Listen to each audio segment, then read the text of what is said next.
challenges with the National Financial Aid Scheme are again rearing their ugly head. The scheme is being accused of allegedly owing accommodation fees for private students' accommodation at some institutions of higher learning, which has resulted in students allegedly being locked out by landlords. To discuss this, I'm joined by SASCO President Vezinhlanhla Simelane. Vezi, appreciate your time. Thanks for speaking to us. How has the delay in NSFAS payments to private student accommodation landlords affected students who rely on this funding for their housing needs? No, thanks for having us. Good evening to you and good evening to our viewers at home. I think, number one, the issue here is you'd remember that NSFAS has introduced a new system in terms of taking over accommodation processes. Of course, that process will then accommodate both university students and TVET college students. TVET college students who in the past were not accommodated by NSFAS in terms of accommodation, but through the strides that we have made, we have been able to push for NSFAS to adopt a TVET student to benefit the same as TVET colleges would benefit from universities that benefit from NSFAS. Now, what the issue at hand is that the process of NSFAS has started to check buildings, approved buildings. Now we are in a position where they have allocated buildings.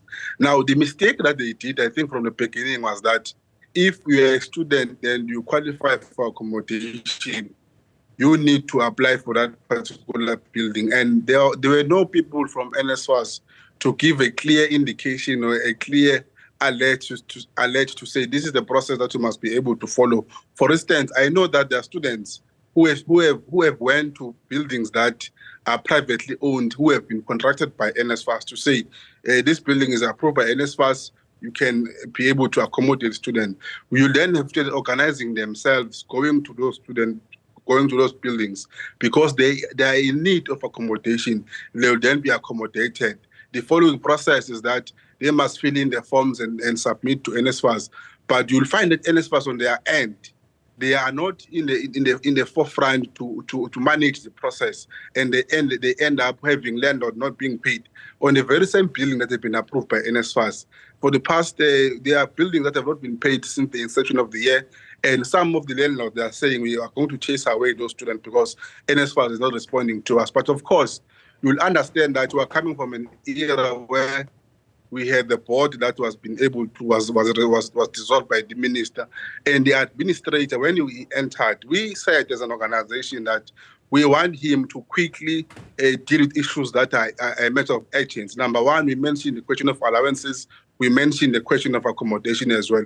But as things stand now, there is still that crisis of accommodation, and we're appealing to NSFAS to speed up the process and send their team on the ground to manage the process. Because if you remember, one of our calls was that we don't want people of NSFAS to manage processes while they're sitting in Cape Town. They must deploy their teams on the ground. They know where our students are situated. They know buildings that they've been able to approve. Deploy them on the ground. You can be able to have a discussion with landlords. You address students as well again so that you can take them into confidence. All right, so you've mentioned that there are landlords that are threatening to evict students. Are there any students that have been evicted as we speak? The report that we've got on our side is that, yes, indeed, there are students that have been evicted to those buildings. But because the organization is on the ground, we are able to engage those landlords and, of course, try to reach out to NSFAS so that they can come on board. But as things stand now, there is that threat from the majority of landlords, and there are students who have been removed. But through our intervention, we're able to calm down the situation. We are hoping that NSFAS will speed up the process. Because remember, we as SASCO as an organization, we are not the representative of NSFAS. We represent the interests of students. So if NSFAS is not speeding up their process, this thing becomes our problem because we cannot say we're going to let students to stay in an unhealthy environment without accommodation. But at the same time, they do qualify for NSFAS. And the majority of those students who are struggling with these things are students who are coming from TVET sector. Of course, there are those who are coming from universities, but in the main, there are those who are coming from the TVET sector because the system is new to them. In other universities, you'll have universities having contracts on their own with landlords. So that process is managed very well. Now, the one that is challenging is the one that it has NSFAS direct with landlords. So we're hoping that because this pressure that we've also put, we're hoping that NSFAS will be able to respond. We've seen their communique, their letter that they've sent to public, that people with queries must be able to send the emails not later than the 10th of May. Of course, we welcome that, but we don't want people to operate as if now online. They must be able to go to the ground and see the challenges that we are talking about. Because if you're going to sit in Cape Town, do things via emails and all of those things, you will not even feel the pressure that we are feeling on the ground. So we're appealing to NSFAS administrator to disperse the team, that they must go to the ground so that they can be able to witness themselves the challenge that students are facing on the ground. Vezinhlanhla, you indicate that that it's the TVET colleges, or the TVET students in particular, that are generally most affected by this challenge with accommodation. Is it in a specific area? Is it across the country, or do you have hotspots where you've picked up that the challenges are greatest? It's across the country. It's across the country. But for instance, I know for a fact that there's one TVET college where even myself, I even went there to see that there's indeed a challenge. There's a TVET college in Durban called eThekwini TVET College. Students that side, some of them have been removed into a particular building, accommodated to another building. All these buildings are approved by NSFAS. So that is an example where even myself, I even went there to witness that indeed there is a challenge. So the majority of TVET colleges, that is the problem that we are having, because the mistake that NSFAS, I think they did is that they would have wanted to manage the process on their own without consulting managers of universities. Remember, these students are registered with colleges. So now, whenever we are dealing with students, you don't deal with them at the face value. You must be able to liaise with management of a particular college so that you can be able to have a process that is smoothly guided.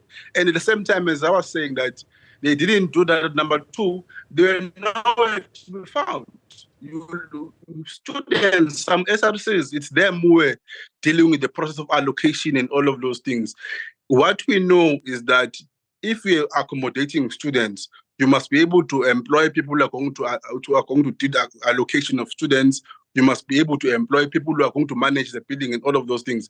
But we have not seen that from NSFAS side. We don't know in terms of allocation and all of those things who are those people are dealing with. That is why at least we are calling for a TVET, NSFAS at least to liaise with managers of TVET colleges so that we can have a clear way forward in terms of this new system that they are deploying. And remember, the administrator is just came in, and some of these things, he was not even there when they were established. And we're appealing to him that the people who were there before him, who are responsible for accommodation, they must be able to help him so that they can understand and also engage stakeholders like ourselves and other organizations in terms of what is really that is needed, because we've been part of this journey. And this thing of accommodation, it has ourselves as SASCO who have said from the beginning that we want TVET students to be accommodated the same as university students.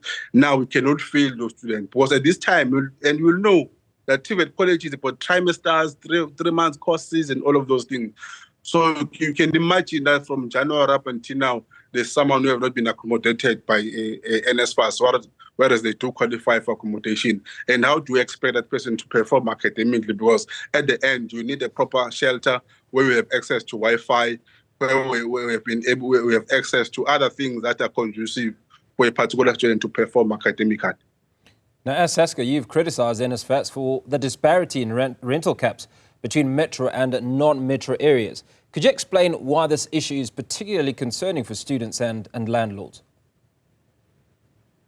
The question of cap, when it was introduced, of course, we will have said to NSFAS and government that the monies that are being charged for student accommodation, and a government must be able to come on board, because they must be able to come on board and help landlords, people of landlord, to say, if you are charging students, there must be some kind of monies that are being deposited by government to help students who are to help students in terms of accommodation, because some areas will know that when you go to Cape Town, the rental in Cape Town is not the same as the rental in Durban.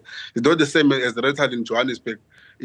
So the capping itself, as much as progressive, but you must also be mindful of the environment. So that is why we have said that they must not take out at least a blanket approach to this matter. They must be able to understand the material condition of that particular place and have a different approach. Yes, it's correct, so that they can be able to have a guidance in terms of the money that is taken out by NSFAS. But also, they must not use a blanket approach to say, if we are saying accommodation is 4,000, because there's a question of water and electricity, it always rises up. So they must be in consideration of all of those things. That is why we have said they must engage with the municipalities in those areas so that they can subsidize those people who are accommodating our students. Vezia, I get the impression that NSFAS are operating from arm's length as far as these issues are concerned, because you raise a number of issues that would be resolved if, for instance, there was a committee of sorts that involved NSFAS representatives of the various universities and TVET colleges, and obviously you as SASCO. Is this something that you've considered or something that you've broached with NSFAS? Because I'd imagine that the various issues that you were discussing, if the various authorities heard these firsthand, that much of this could be resolved before students who go through some of the challenges that they're going through. Thanks once again. The problem with NSFAS is that, for instance, now we have an administrator of NSFAS. The previous board that was there for at least almost 4 years, we have raised so many issues to them, and none of them that we think that are fundamental, they've been able to respond to. The first issue that I think you also pointed out is the question of decentralizing NSFAS. NSFAS must be decentralized. It's correct to have headquarters wherever they are, but you can't run a process online entirety of it and you think that things are going to run smoothly. It's impossible in this country. That is why we have said, and even the administrator is coming in now, he must be able to take it into consideration that we want to have offices in provinces.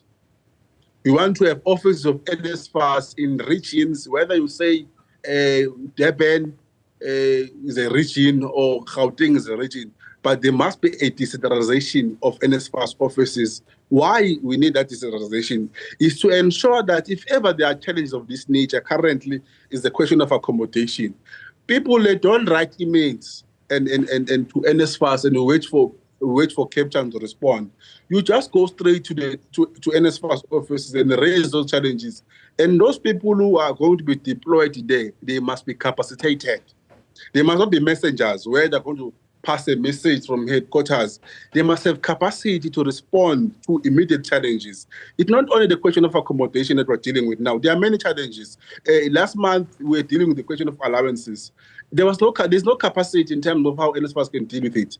They've taken the process back to universities. In essence, it means NSFAS has collapsed the process of distribution of allowances on their own. They've given up now, it's back to universities. Of course, we welcome that because our students are going to benefit from that. It's not only the question of allowances, accommodation. As we are speaking currently, there are students who have applied for NSFAS last year who have been rejected by NSFAS.